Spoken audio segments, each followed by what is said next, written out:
ہمارے رب نے ہمارے وجود کو ڈیزائن کس طرح کیا ہے۔ ہم جب کھانے لگتے ہیں تو سب سے پہلے ہم اس کھانے کو دیکھتے ہیں، اس کے اوپر کوئی نجاست تو نہیں لگی، کوئی غلاظت تو نہیں لگی، پہلے آنکھ اس کو چیک کرتی ہے، اس کے بعد پھر ہاتھ سے ہم لقمہ توڑتے ہیں یا اس چیز کو اٹھاتے ہیں تو ہمارا ہاتھ دیکھتا ہے کہ اس کے اوپر کوئی ایسی سختی تو نہیں ہے کہ جو ہمارے لیے تکلیف کا سبب ہو۔ پھر مالک نے ہماری ناک کو ہمارے منہ کے قریب رکھا ہے، ہماری آنکھیں دیکھتی ہیں، سونگھتی نہیں ہیں، ہمارا ہاتھ پکڑ کے محسوس کرتا ہے لیکن سونگھتا نہیں ہے۔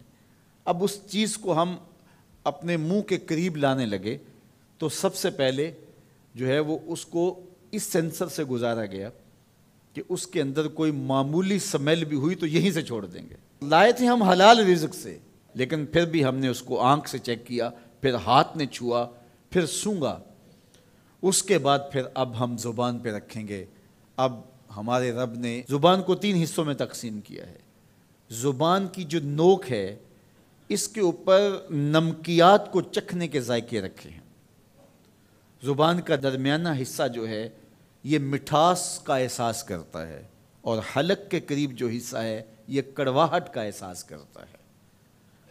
تو اب اس کو زبان پر رکھ کے چکھا کہ یہ بد ذائقہ تو نہیں ہے، اب زبان نے بھی کہہ دیا کہ اس کا ذائقہ بھی ٹھیک ہے۔ اب دانتوں کی چکی میں پیسا کہ اس کے اندر کوئی ایسی چیز تو نہیں ہے کہ جو تمہارے معدے پہ شاک ہو، پھر تمہارے حلق سے نیچے اترا۔ وہ رب نہیں چاہتا تمہارے حلق میں ایک لقمہ بھی ایسا جائے جس میں ذائقہ نہ ہو، جس کے اندر بدبو ہو، جس میں تعفن ہو، جس پر کوئی غلاظت ہو اور جو ناپسندیدہ ہو۔ تمہارا رب چاہتا ہے تم طیب لو، ستھرا لو، تاکہ تمہارا ظاہر بھی ستھرا ہے، تمہارے وجود کا حصہ بننے والی غذا جو ہے وہ بھی پاک اور ستھری ہو۔ تمہارا رب تمہیں صاف دیکھنا چاہتا ہے، صاف رکھنا چاہتا ہے۔ یہ تمہارے لیے اس رب کی تلقین ہے کہ تم صاف رہو۔ جو کھانے کا وضو ہے وہ ہاتھ دھونا ہے اور کلی کرنا ہے۔ جب تم کھانا کھانے لگو تو ہاتھ دھو لو اور اس کے بعد کلی کرو، اور اس کے بعد کھانا شروع کرو، اور کھانے کے بعد پھر دوبارہ کلی کرو۔ اور ہمیں بار بار مسواک کرنے کی تلقین کی گئی۔ مسواک منہ کو صاف کرتی ہے اور رب کو راضی رکھتی ہے۔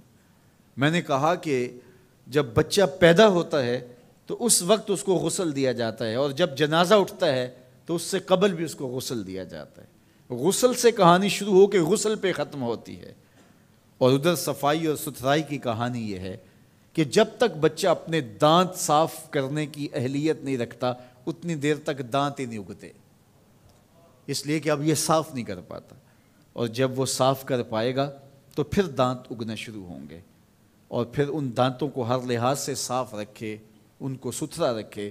میرے اور آپ کے آقا و مولا حضور ختم المرتبت صلی اللہ علیہ وآلہ وسلم کا جب آخری وقت آیا اور حضرت اسرائیل علیہ السلام قبض روح کے لیے اجازت طلب کر رہے تھے تو حضور نے فرمایا عائشہ مسواک دو، تو حضور کو مسواک دی گئی۔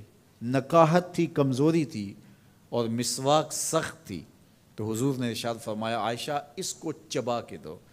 تو ام المومنین سیدہ عائشہ رضی اللہ تعالیٰ عنہ فرماتی ہیں میں خوش قسمت ہوں کہ آخری لمحات میں میرا لعاب اور حضور کا لعاب مل گیا۔ تو انہوں نے چبا کے نرم کر کے حضور کو مسواک دی، اور حضور نے اس آخری وقت میں جب انتہائی نکاحت اور کمزوری تھی مسواک کی کہ میں اپنے رب کے حضور حاضر ہو رہا ہوں۔ تو ہمارے دین نے ہمیں یہ تلقین کی ہے کہ تم اپنے آپ کو بھی صاف رکھو، اپنے وجود کو بھی صاف رکھو، اپنے بالوں کو بھی صاف رکھو، اپنے لباس کو بھی ستھرا رکھو، لیکن پھر اس پہ اکتفا نہیں ہے، جہاں تم رہتے ہو اس جگہ کو بھی تم صاف رکھو، اپنے اطراف کے ماحول کو بھی صاف رکھو، اپنے گھر کو بھی